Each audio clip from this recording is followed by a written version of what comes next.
আচ্ছা, মনে পড়ে সেই দিনের কথাগুলো, যেখানে মোবাইল ছাড়াও আমাদের একটা সুন্দর শৈশব ছিল।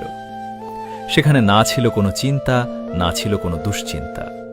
স্কুল থেকে ফিরেই ব্যাগটা এক কোণে ছুঁড়ে রেখে ছুটে যেতাম মাঠে। বিকেলটা কখন যে সন্ধ্যায় পরিণত হতো বুঝতেই পারতাম না। একটা বলের জন্য কত বন্ধু একসাথে অপেক্ষা করতাম, আর সেই বলটাকেই মনে হতো পৃথিবীর সবচেয়ে দামি জিনিস।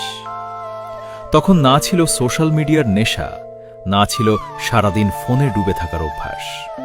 ছিল শুধু বন্ধুদের সঙ্গে হাসি, খুনসুটি আর হাজারো স্মৃতি। ছোট ছোট জিনিসেই কত আনন্দ খুঁজে পেতাম আমরা। আজ সময় বদলেছে, সবাই নিজের নিজের জীবনে ব্যস্ত।